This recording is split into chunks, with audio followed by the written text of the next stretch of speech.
Hello everyone, ఇలాంటి videos ముందుగా కావాలి అనుకుంటే వెంటనే మా ఛానల్ని సబ్స్క్రైబ్ చేసుకోండి. అప్కమింగ్ రివ్యూలోకి వెళ్ళిపోదాం. ఎపిసోడ్ స్టార్ట్ అవ్వగానే అప్పు నందగోపాల్ని ఇన్స్పెక్టర్ విశ్వాని రెడ్ హ్యాండెడ్గా పట్టుకొని దుగ్గిరాల ఇంటికి ఈడ్చుకొస్తుంది. తాతగారి కాళ్ళపై పడేస్తుంది అప్పు.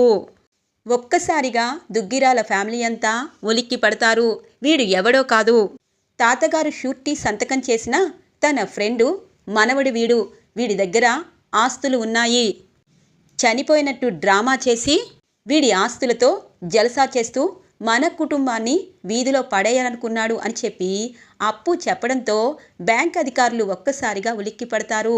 దుగ్గిరాల ఫ్యామిలీకి క్షమాపణ అడిగి నందగోపాల్ ఆస్తులని జప్తు చేయడం కోసం వెళ్ళిపోతారు బ్యాంకు సిబ్బంది. ఇక నందగోపాల్ని ఇన్స్పెక్టర్ విశ్వాని అరెస్టు చేసి తీసుకుని వెళ్ళిపోతారు.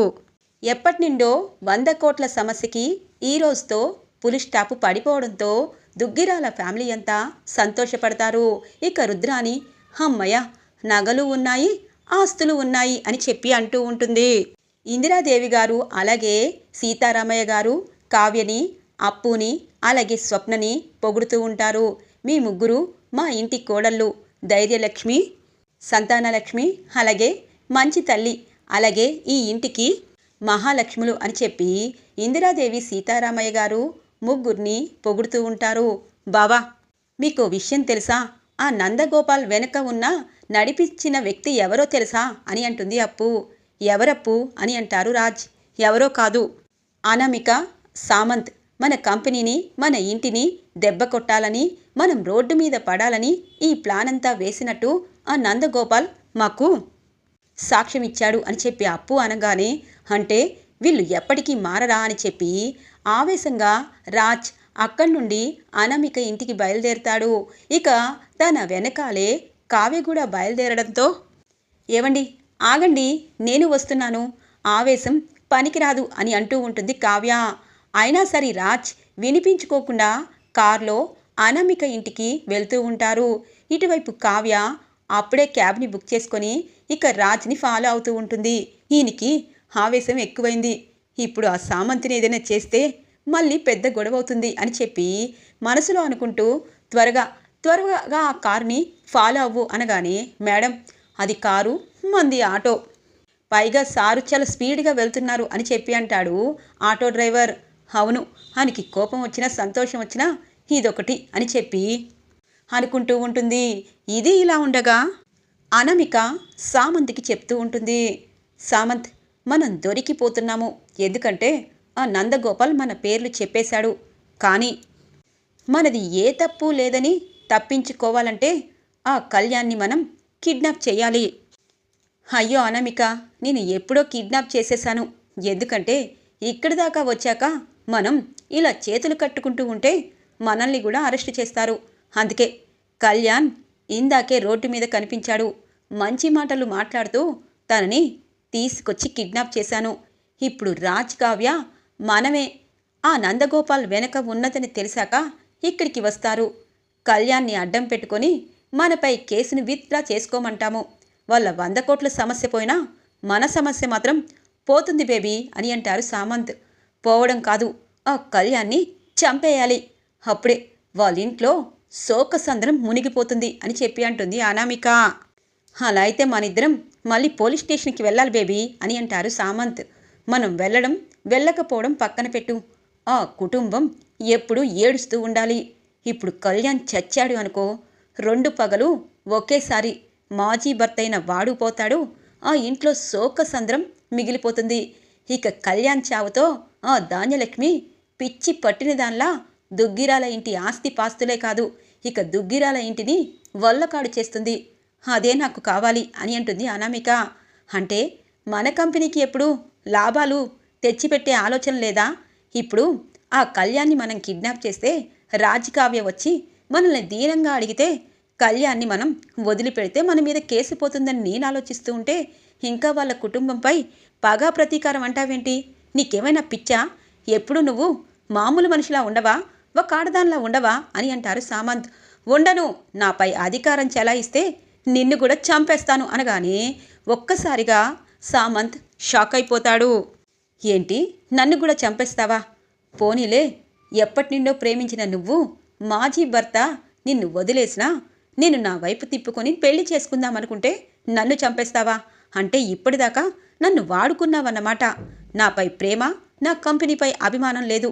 ఇప్పటికీ నిన్ను నమ్మితే నా చెప్పుతో నేనే కొట్టుకోవాలి. రాజ్ కావ్య వచ్చేలోపు ఆ కళ్యాణ్ నిన్ను వదిలేస్తాను. రాజ్ కాళ్ళు పట్టుకుంటాను. నువ్వు ఎలా పోతావో నాకు అవసరం లేదు. ఇప్పుడే అమెరికాకి నేను పాస్పోర్ట్ అన్నీ రెడీ చేసుకొని వెళ్ళిపోతాను. ఎందుకంటే అమెరికా వెళ్ళాననుకో, నీతో పాటు ఉన్న నన్ను కేసు పట్టుకొని ఉండదు, నిన్ను అరెస్ట్ చేస్తారు అనగానే, సామంత్, ఇలా చేస్తావని నాకు తెలిసే నీ ఆస్తులన్నీ నా పేరు మీద ఎప్పుడో రాయించుకున్నాను. రోడ్డు మీద పడబోయేది నువ్వు. వాళ్ళని ఎలా నేను డీల్ చేస్తానో చూడు అని అంటుంది అనామిక. ఎలా చేస్తావు డీల్ అని అంటారు రాజ్. ఓ రాజ్, నువ్వు వస్తావని నాకు తెలుసు. నీ కోసమే వెయిటింగ్. ఇంతకీ నీకు విషయం తెలియదు కదా అనగానే, ఎందుకు తెలీదు? ఆడరూపంలో ఉన్న నువ్వు పిశాచివి. అయినా నీకు మేము ఏం అన్యాయం చేశాము? మా కళ్యాణ్ నిన్ను ఇష్టపడి పెళ్లి చేసుకున్నందుకు 2 కోట్లన్నర నీ పుట్టింటి వాళ్ళకిచ్చి ఇంటి కోడలుగా చేసుకున్నాము. కానీ నువ్వు మాత్రం అప్పటి నుండి డబ్బు పిచ్చితో ఇలా మా కుటుంబం పరువు ప్రతిష్ట తీస్తున్నావు. ఎందుకు అనామిక అని అంటారు రాజ్. ఎందుకంటే మీరందరూ సెంటిమెంటల్ ఫూల్స్ అని అనుకున్నాను. కానీ నన్ను జైల్లో పెట్టించారు. ఇప్పుడు ఈ సామంత్ దగ్గరికి వచ్చేటట్టు చేశారు. నేను చెప్పింది కరెక్ట్ అయినా నా మాట ఎవరూ వినలేదు. అయినా మీ కుటుంబం రోడ్డు మీద పడేదాకా ఈ అనామిక నిద్రపోదు. ఇప్పుడు చెప్తున్నాను, మీరు 100 కోట్లు ఫ్రాడ్ వెనకాల నేను ఉన్నానని తెలుసుకున్నావు. ఇప్పుడు నన్ను పోలీసులతో, అదే ఆ అప్పుతో అరెస్టు చేయించాలని నిర్ణయానికి వచ్చావు.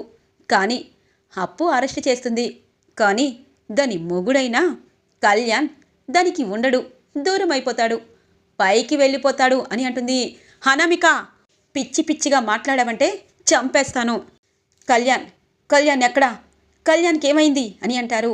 ఓ, నీ తమ్ముడిపైన నీకు చాలా ప్రేమ ఉంది. అలా అయితే నాకు హ్యాపీ. కళ్యాణ్ ప్రాణాలతో కావాలా? ప్రాణాలతో నీకు అప్పగిస్తే ఏముంది, నన్ను జైల్లో పెట్టిస్తారు. మీరు హ్యాపీగా కలిసుంటే కలదు సుఖం, కమ్మని సంసారం అని చెప్పి పాటలు వేసుకుంటూ దుగ్గిరాల ఫ్యామిలీ అంతా హ్యాపీగా ఉంటారు. మరి ఇన్ని రోజులు పగ ప్రతీకారం అన్న తిరిగిన నేను లాభం లేకపోగా జైల్లో చిప్పకుడి తినాలి. ఈ అనామిక ఎప్పుడూ అలా చెయ్యదు. అందుకే మీ కుటుంబానికి పగ, ప్రతీకారం ఇవన్నీ నేను అలాగే ఉంచుకున్నాను. మీ కుటుంబంపై నా కన్ను అలాగే ఉంటుంది. అందుకే కళ్యాణ్ని చంపేస్తాను. అప్పుడు నన్ను అరెస్ట్ చేసుకున్నా నో ప్రాబ్లం అని అంటుంది. ఇక ఇంతలో హాస్పిటల్ నుండి కొంతమంది నర్సులు అలాగే కొంతమంది వస్తూ ఉంటారు. ఎవరు వీళ్ళు అని అంటారు. ఇక రాజ్, నేనే వాళ్ళని పిలిపించాను. ఈ అనామికకి పిచ్చి పట్టింది, డబ్బు పిచ్చి పట్టింది. తన్ని అరెస్ట్ చేస్తారేమోనని పిచ్చి పిచ్చిగా వాగుతుంది. కళ్యాణ్కి ఏమీ కాదు. కళ్యాణ్ని నేను కావ్య గారికి అప్పగించాను. మీరు కళ్యాణ్ని తీసుకొని వెళ్ళండి. ఇప్పుడు దీన్ని అరెస్ట్ చేసినా ఇంకా పిచ్చి పడుతుంది. అందుకే దీని బ్రెయిన్ సరిగా ఉండాలి అంటే ఇది పిచ్చాసుపత్రికే వెళ్ళాలి. అందుకే పిచ్చాసుపత్రి నుండి ఫోన్ చేసి రప్పించాను అనగానే, సామంత్, నాకు పిచ్చి కాదు అనగానే 2 చెంపలు వాయిస్తాడు సామంత్. సార్, అలా పేషెంట్ని కొట్టకూడదు, మేము డీల్ చేస్తాము అనగానే, అవును, తప్పు చేశాను. అనామిక, నువ్వు మామూలు మనిషి అయ్యేదాకా హాస్పిటల్లో ట్రీట్మెంట్ జరగాల్సిందే, వెళ్ళు అని చెప్పి ఇక అనామికని పిచ్చాసుపత్రిలో జాయిన్ చేస్తారు సామంత్. ఇక కావ్య, రాజ్ అలాగే కళ్యాణ్ సామంత్ని చూస్తూ ఉంటారు. చూడండి రాజ్, ఒకటి మాత్రం నిజం, మంచి వాళ్ళతో స్నేహం చేస్తే మంచి జరుగుతుంది. ఇలా పగ ప్రతీకారాలతో ఉన్న వాళ్ళతో మనం స్నేహం చేశాము అంటే ఎప్పటికీ అలాగే ఉంటుంది. మీ కంపెనీ ఎప్పుడూ నెంబర్ 1, నా కంపెనీ ఎప్పుడూ నెంబర్ 2. కానీ ఒకటి మాత్రం నిజం, అనామిక అన్ని పనులు చేసినా నేను ఎంకరేజే చేశాను. కానీ నేను తనకి ఎప్పుడు ఇలా చేయమని సలహా చెప్పలేదు అని అంటారు సామంత్. చూడు సామంత్, తప్పు తెలుసుకొని అలాగే అనామికకి ఏదీ లేకపోయినా హాస్పిటల్కి ఎందుకు తీసుకెళ్ళమన్నావు అని అంటుంది కావ్య. చూడండి మేడం, నిజం చెప్పాలి అంటే ఒకవేళ జైల్లో ఉన్న పక్కన ఖైదీలకి చెడగొట్టి మీ కుటుంబంపై నాపై పగ తీర్చుకుంటుంది. అదే ఆ హాస్పిటల్లో అయితే ఖచ్చితంగా చుట్టుపక్కల వాళ్ళు తన్ని మార్చే అవకాశం ఉంటుంది. తనేంటి అన్నది తనకి తెలిసే అవకాశం ఉంటుంది. అయినా అలాంటి ఆడవారు అక్కడ ఉంటేనే కరెక్ట్ అని అంటారు సామంత్. ఇక కళ్యాణ్ అంటారు, చూడు బ్రో, నన్ను తనేమీ చేయలేదు. ఒకప్పుడు నేను ప్రాణం కంటే ఎక్కువగా ప్రేమించి మోసం చేశాను, పోయాను. నువ్వు అలా పోతావేమోనని అనుకున్నాను. కానీ జాగ్రత్త పడ్డావు. అన్నయ్య, అనామిక నన్నేం చేస్తుంది? నేను ఖచ్చితంగా ఇంటికి వచ్చేవాణ్ణి. ఇక్కడికి ఎందుకు వచ్చారు అనగానే, కవిగారు మీకు ఒకటి తెలుసా? మన 100 కోట్ల సమస్య తీరిపోయింది. అది అప్పునే తీర్చింది. ఇదిగో నందగోపాల్తో అనామిక చేతులు కలిపి ఇదంతా చేయించింది. ఇప్పుడే అదంతా క్లియర్ అయింది. కానీ నిన్ను కిడ్నాప్ చేస్తుందని అస్సలు అనుకోలేదు అని అంటుంది కావ్య. కలవతి, నువ్వెందుకొచ్చావు అని చెప్పి అంటారు. మీరు ఆవేశంతో ఏదైనా చేస్తే మళ్ళీ పీక్కోలేక లాక్కోలేక చావాలి. అందుకే వచ్చాను. కవిగారు, మీ అన్నయ్యని తీసుకురండి, నాకు కాళ్ళు నొప్పులు పుడుతున్నాయి అని అంటుంది కావ్య. వదినా, ఏదైతే అన్నయ్య, నువ్వు, అప్పు ముగ్గురు కలిసి మన కుటుంబంకి ఉన్న కష్టాన్ని తీర్చేశారు, చాలు అని చెప్పి అంటారు. చూడు కవి, ఒకటి మాత్రం నిజం, మీరు బయట ఇకపై ఉండాల్సిన అవసరం లేదు, మాతో పాటే ఉండండి అని అంటుంది కావ్య. వదినా, ఉండాల్సిన టైం వస్తే ఖచ్చితంగా ఉంటాము. ఇంతకీ నా అప్పు అని నేను చూడాలి, వెళ్తున్నాను పోలీస్ స్టేషన్కి అని చెప్పి ఇక కళ్యాణ్ అప్పు దగ్గరికి బయలుదేరుతారు. రాజ్, కావ్య ఇంటికి చేరుకుంటారు. ఆగండి, మీ ఇద్దరూ ఎన్నో కష్టాల నుండి ఇంటి సమస్యని తీర్చేశారు. మీ ఇద్దరిని ఇలా లోపలికి రానిస్తే ఎలా? హారతి ఇవ్వాలి అని చెప్పి అపర్ణాదేవి రాజ్, కావ్యకి హారతిచ్చి లోపలికి రమ్మంటుంది. ఇంతకీ ఆ అనామికని ఏం చేశావయ్యా అని అంటుంది ఇందిరాదేవి. అమ్మమ్మ, అనామికని నేనేం చెయ్యక్కర్లేదు, ఆ సామంతే తన గురించి తెలుసుకొని హాస్పిటల్లో జాయిన్ చేశాడు అనగానే, ఏ హాస్పిటల్లో తెలుసా అమ్మమ్మగారు అని అంటుంది కావ్య. ఖచ్చితంగా పిచ్చాసుపత్రే కదా అని అంటుంది స్వప్న. అవునక్క, ఎలా కనిపెట్టావు అనగానే, దానికి ఇక్కడి నుండే పిచ్చుందని నాకు అర్థమైందే. కళ్యాణ్ లాంటి మంచి వ్యక్తికే తను అర్థం కానప్పుడు ఇక తను మామూలు మనిషి ఎలా అవుతుంది? అదే నా మొగుళ్ళలాంటి వాడైతే నిజంగా దానికి కరెక్ట్గా సరిపోయేవాడు. కానీ ఏం చేస్తాం, మంచి వాళ్ళకి చెడ్డవాళ్ళు, చెడ్డవాళ్ళకి మంచి వాళ్ళు దొరుకుతారు అనగానే, మరి మీ రాజ్, మీ చెల్లి కావ్యలో మంచివారు ఎవరు, చెడ్డవారు ఎవరు అని అంటుంది రుద్రాని. వాళ్ళిద్దరూ మంచివాళ్ళే. ఇక మా కుటుంబానికి చెడ్డదానిగా నువ్వు ఉన్నావు కదత్తా, ఇక ఇక్కడ మంచి అయినా చెడైనా ఏముంటుంది అని అంటుంది స్వప్న. ఏదైతే ఏముంది, నగలు, మన ఆస్తులు మనకి వచ్చేశాయి. ఇకపై ప్రశాంతంగా ఉండాలి అంటే మనం ఇలా ఎదురు బెదురు ఉండకూడదు అని అంటుంది ధాన్యలక్ష్మి. అంటే ఇప్పుడు ఆస్తి పంపకాలు జరగాలి కదా ధాన్యలక్ష్మి అని అంటుంది రుద్రాని. ఖచ్చితంగా అని అంటుంది ఇక ధాన్యలక్ష్మి. ఇక నైట్ అవుతుంది. ఇందిరాదేవి, సీతారామయ్య గారు, అపర్ణాదేవి మాట్లాడుకుంటూ ఉంటారు. ఇంతలో రాజ్, కావ్య వస్తారు. కూర్చోండి అని అంటుంది ఇక అపర్ణాదేవి. నా కొడుకు, నా కోడలు ఇంట్లో ఎవరికీ చెప్పకుండా ఇంత పెద్ద సమస్యని తల మీద పెట్టుకుని అందరితో మాటలనిపించుకొని ఇప్పుడు చివరాఖరికి ఆ నందగోపాల్ దొరకకపోతే ఈ అపవాదు కూడా వేసుకునేవారు. మామయ్య గారు, ఏదైతే సమస్య తీరిపోయింది, ఇకపై ఎక్కువగా ఆలోచించద్దు అనగానే, చూడమ్మా అపర్ణ, నువ్వు ఇంటి పెద్ద కోడలివి, నా కొడుకు సుభాష్, మీ ఇద్దరూ ఒకేలా ఆలోచిస్తారు కాబట్టి ఈ ఇంటిలో మీరు ఒకేలా ఉన్నారు. రాజ్, కావ్య కూడా ఒకేలా ఆలోచిస్తారు. కానీ ఇక్కడ ఉన్న అందరూ అలా లేరు కదా. ఆస్తుల గురించి ఇంకా ఆలోచించేవారున్నారు. ఆస్తులు పంచక తప్పదమ్మా అని అంటారు. మామయ్య గారు, దేనికోసమైతే మీరు పాటుపడ్డారో దానికోసమే ఇలా జరిగింది అంటే అని చెప్పి అంటుంది అపర్ణాదేవి. చూడు అపర్ణ, అందరం కలిసికట్టుగా ఉండాలని అనుకుంటాము, కానీ దేవుడు ఒక్కొక్కరిని ఒక్కోలా పుట్టించాడు. ఇంకా ఇంట్లో గొడవలు పడుతూ మనశ్శాంతి లేకుండా చేసుకోకూడదు. అందుకే ఎవరికి రావాల్సిన వాటాలు వాళ్ళకి ఇచ్చేయాలనుకుంటున్నాం. రేపు లాయర్ గారు వస్తారు, ఆయన అందరికీ ఇచ్చేసి మేము కాశీలో ఉండాలనుకుంటున్నాం అనగానే, అత్తయ్య అలా అంటారేంటి? ఆస్తులు పంచడం పంచకపోవడం మీ ఇష్టం. మీరు కాశీలో ఎవరూ లేనట్టు ఉండడమేంటి? మనకి అక్కడ గెస్ట్ హౌస్ ఉంది, కానీ మీరు ఒంటరిగా అక్కడ ఉండడం తప్పు. ఒకవేళ ఆస్తి పంపకాలు జరిగి అందరం విడివిడిగా వెళ్ళిపోతే మీరు మాతో పాటే ఉండాలి. మామయ్య గారు, మీరు ఎప్పటికీ మాతో పాటు ఉండాలి. అలా ఉంటేనే మేము ఆస్తులని తీసుకోగలుగుతాం. లేకపోతే మీ ఆస్తి వద్దు. కట్టుబట్టలతో రాజ్, కావ్య, నేను ఆయన వెళ్ళిపోతాము అని అంటారు అపర్ణాదేవి. చూడమ్మా, ఒక వయసు వచ్చాక ఎవరికి భారం కాకూడదు. కొంత ఆస్తి మేము కూడా ఉంచుకొని ప్రశాంతంగా ఉండాలనుకుంటున్నాము. మీ సమస్యలు అలాగే మీ ఎదుగుదల చూస్తూ మేము ముందుకు వెళ్తాము అని అంటారు ఇక ఇందిరాదేవి. అమ్మమ్మగారు, అలా అనద్దు. మీరు ఇంటి దైవాల్లాంటి వారు.